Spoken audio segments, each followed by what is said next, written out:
അപ്പോൾ അങ്ങനെ പുറത്തുനിന്ന് ഒരു തൂമ്പയുടെ ശബ്ദം കേട്ട് ചെന്ന് നോക്കിയപ്പോൾ അതേ പുറത്ത് പപ്പ നല്ല കിളയാട്ടോ. പപ്പയോട് ചുമ്മാ ഇരിക്കാൻ പറഞ്ഞാൽ പപ്പ അങ്ങനെ ഇരിക്കുകയില്ല. ചുമ്മാ ഇരുന്ന് പഠിച്ചിട്ടില്ലാത്തതുകൊണ്ട് ചുമ്മാ ഇരിക്കുന്ന ഒരു ബുദ്ധിമുട്ടാണ്. അതുകൊണ്ട് ഇത് ആരും കാണാണ്ട് അവിടെ പോയിരുന്ന് കളിക്കുക. അപ്പം ഞാൻ കൂടാമെന്ന് പറഞ്ഞാൽ ഞാൻ വേഗം ചെന്ന് തൂമ്പ വാങ്ങിച്ച് കുറച്ചൊക്കെ സഹായിച്ചു കേട്ടോ. പപ്പ പയർ നടാൻ വേണ്ടി അവിടുത്തെ ചോലയൊക്കെ മരത്തിൻ്റെ ചോലയൊക്കെ കുറേ ഇറക്കിയായിരുന്നു.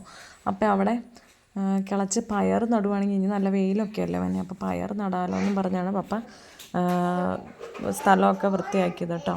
പപ്പയ്ക്കെല്ലാം ഇങ്ങനെ കൃഷി ചെയ്തുകൊണ്ടാക്കണം ഭയങ്കര ഇഷ്ടം കേട്ടോ. ഇഞ്ചി, മഞ്ഞൾ, വാഴ അങ്ങനെയെല്ലാം പയറും അങ്ങനെയൊക്കെ എല്ലാം കൃഷി ചെയ്യുമായിരുന്നു. ഇപ്പോഴാണ് അങ്ങനെയൊന്നും കൃഷിയില്ലാത്ത കേട്ടോ. എല്ലാവരും കൂടെ പപ്പേനെ സഹായിക്കലാട്ടോ. അത് എഡ്വിൻ ഇറങ്ങിയിട്ടുണ്ട്. നമ്മുടെ പൊന്നു ഉറങ്ങിയോണ്ട് പൊന്നു ഉറങ്ങിക്കഴിഞ്ഞാൽ പപ്പ ഇങ്ങോട്ട് ഇറങ്ങിയാലേ, അല്ലെങ്കിൽ പൊന്നു മാത്രം മതിയായിരുന്നു പപ്പേനെ സഹായിക്കാൻ. പുല്ല് കുടഞ്ഞു എഡ്വിൻ, കുടഞ്ഞു കൂട്ടി വയ്ക്കാൻ.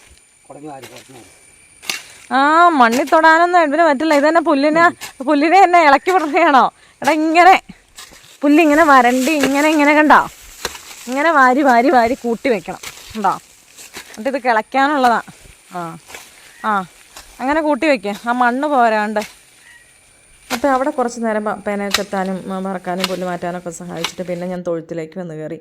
പശുവിനെയൊക്കെ ഒന്ന് കുളിപ്പിച്ചാൽ പപ്പയ്ക്ക് അത്ര ഒരു എളുപ്പമാവുമല്ലോ എന്നോർത്ത്. പശു അങ്ങനെ നമുക്ക് പരിചയമില്ലാത്തവരാണെങ്കിൽ കുത്താനൊക്കെ വരും, പക്ഷെ ഞാൻ അകലെ മാറി നിന്നാട്ടോ.